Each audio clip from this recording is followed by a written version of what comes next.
Pemerintah Kota Padang memindahkan warga terdampak banjir ke hunian sementara di Kampung Nelayan, Kelurahan Lubuk Buaya, Kecamatan Koto Tengah. Namun karena lokasinya jauh, banyak penyintas banjir enggan pindah ke lokasi yang disediakan. Bagi yang memiliki uang lebih, memilih mengontrak rumah sementara waktu. Namun ada pula yang memilih membawa keluarganya bertahan di pondok ladang di kawasan ketinggian. Kami merasa keberatan karena dari tempat kami itu terlalu jauh rasanya bagi kami. Sementara ekonomi kami sedang jatuh gitu, Pak. Jadi nggak mampu kami rasanya terlalu jauh untuk mengantar anak sekolah, Pak. Oh gitu. Untuk bantuan bagaimana? Kalau untuk bantuan, alhamdulillah masih mencukupi lah tuh saat sekarang.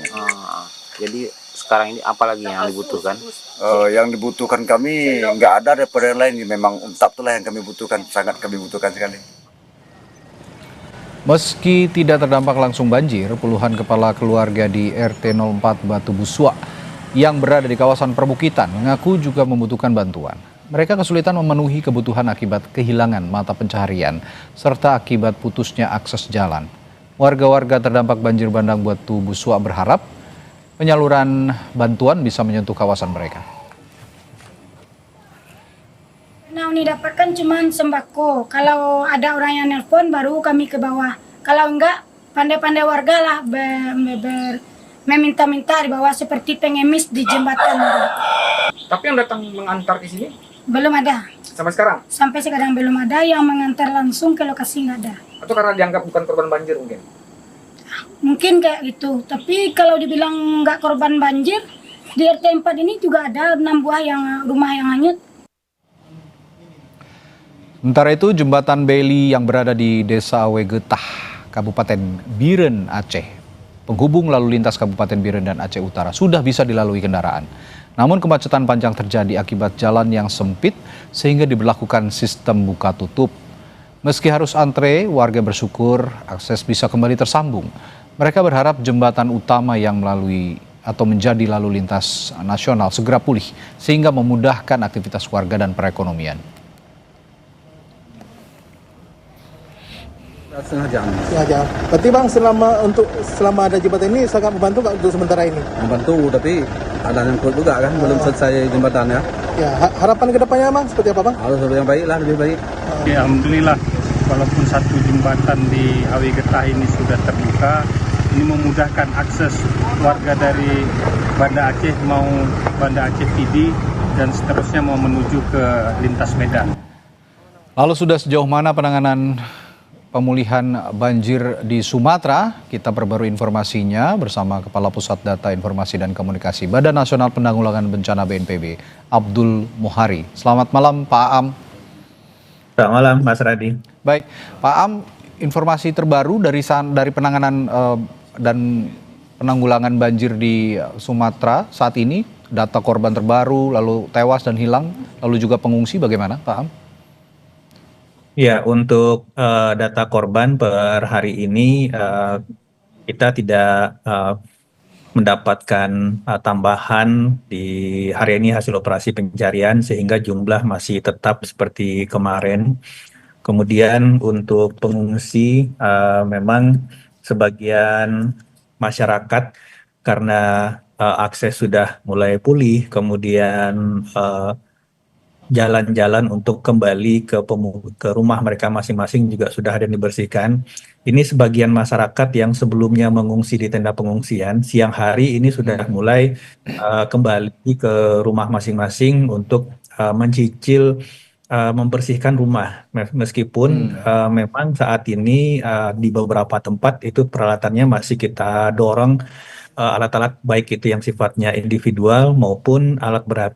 Saat ini Mas Radi setidaknya sudah ada 5 batalion TNI Tempur dan 5 batalion pembangunan TNI yang ditambahkan beserta alat perangkat yang mereka bawa untuk bisa membantu pembersihan secara sistematis. Jadi satu kawasan, satu kota sekalian. Tentu saja ini tidak hanya di kawasan-kawasan pusat perekonomian atau pusat kota, aktivitas, tetapi juga nanti secara bertahap akan masuk ke rumah-rumah masyarakat dengan menggunakan alat-alat yang lebih membantu percepatan pembersihan ini. Oke. Dan yang kedua, untuk jalan, akses jalan ini di Aceh, khususnya kalau kita bicara Aceh, ini kan dominannya ada dua ya, lintas timur dan lintas barat. Ya. Lintas timur ini tadi sudah kita lihat bahwa jembatan cadangan, jembatan sementara, yaitu di Awe Getah itu sudah bisa digunakan. Tentu saja kita tetap berharap masyarakat tertib untuk antri karena ini masih satu jalur. Tapi ini sudah bisa menghubungkan dari Banda Aceh hingga Loks Mawe, dan kemudian Loks Mawe ke Aceh Tamiang itu juga sudah bisa terhubung meskipun di beberapa tempat itu kadang-kadang masih basah, sedimennya masih banyak. Iya. Nah, yang berikutnya yang untuk akses ke tengah, ini kalau dari lintas timur itu masih ada beberapa jembatan yang masih dalam perbaikan. Targetnya itu dari tanggal 20 hingga tanggal 30 Desember nanti ini sudah selesai. Ada sekitar 6 jembatan, Mas Radi. Ya. Nah, kemudian sisi baratnya ini jalur alternatif untuk bisa masuk ke Aceh Tengah. Oke. Kemudian Benar Meriah itu juga sudah kita cicil dan kita harapkan juga antara tanggal 22 hingga 26 Desember itu sudah bisa diakses. Itu Sudah secara bisa umum diakses. demikian. Baik, kita juga bicara soal korban yang jatuh begitu ya. Kalau saya pantau memang yang terbanyak memang saat ini sejauh ini di Aceh ya, Pak Am ya. Dan saya juga melihat atau memantau juga di media sosial maupun juga ada informasi langsung yang datang ke redaksi Kompas TV. Sepertinya banyak juga bantuan yang belum tersampaikan dengan baik di sebagian wilayah di Aceh. Apa kendalanya kira-kira dan titik mana saja yang krusial seharusnya bisa segera dibuka akses untuk menyampaikan bantuan, Pak Am? Iya, secara umum ini untuk daerah tengah, Aceh Tengah, kemudian Benar Meriah dan Gayo Lues, ini memang masih ada beberapa desa yang akses jalannya itu masih belum bisa ditembus. Artinya ditembus oleh kendaraan roda 2 ataupun roda 4. Oke. Jadi kita bicara daerah terisolir di sini kita berbicara aksesnya belum bisa ditembus, tetapi bukan berarti logistiknya tidak disalurkan. Oke. Nah, ingin menjelaskan bahwa ada mekanisme distribusi logistik yang kita lakukan, Mas Radi. Jadi dari posko nasional di Aceh itu di Lanut Iskandar Muda, ini kita memanfaatkan baik itu jalur laut, kapal ke pesisir timur, itu sekali sorti itu bisa sekitar 40 hingga 60 ton. Kemudian jalur darat, bagi yang sudah tembus jalur darat, ini kalau juga pakai truk itu satu sorti truk itu bisa 6 hingga 10 ton. Nah, kemudian ini jalur udara. Jalur udara ini kita kejar memang untuk daerah yang akses daratnya belum tembus sempurna. Oke. Daerah tengah, Aceh Tengah, Benar Meriah dan Gayo Lues. Tapi jangan lupa bahwa Gayo Lues dan Benar Meriah ini bisa ditembus, ada bandaranya. Di Benar Meriah ada bandara Rembele, yang mana akses ke bandara ini bisa ditembus dari Aceh Tengah, dari Takengon dan juga dari Simpang 3 Benar Meriah. Oke. Jadi artinya dropping logistik Oke. kita bisa di bandara, kemudian disalurkan secara darat. Oke. Pak Am, terakhir singkat mungkin soal Huntara. Kalau saya lihat Huntara ini juga masih menyisakan masalah karena banyak sekali dikeluhkan bahwa tempatnya terlalu jauh dari lokasi mereka yang aslinya begitu, dan mereka terpaksa mendirikan Huntara di atas bukit begitu, di tempat yang lebih dekat, tapi itu kan tidak juga terhindar dari risiko. Bagaimana Anda menanggulangi sebenarnya permasalahan Huntara ini? Ada satu hal sebenarnya dalam kriteria pemilihan Huntara ini, Mas Radi, bahwa ini harus pas dari potensi risiko yang sama. Ya. Jadi kalau kita Huntara di tempat yang dekat dengan kawasan bencana, ini berpotensi lagi nanti saudara-saudara kita ini terdampak lagi bencana serupa. Memang nanti akan ada pilihan-pilihannya, ada yang sedikit lebih jauh atau mungkin agak turun ke bawah dan seterusnya. Nah, ini tentu saja tidak ada solusi. Nanti kami akan berkoordinasi dengan pemerintah daerah apakah akan disiapkan jalur bus sementara supaya masyarakat yang kemudian di daerah awal itu masih bisa berkomuter pagi dan sore dengan jam yang kita tentukan, misalkan bus ini 3 kali sehari dan seterusnya.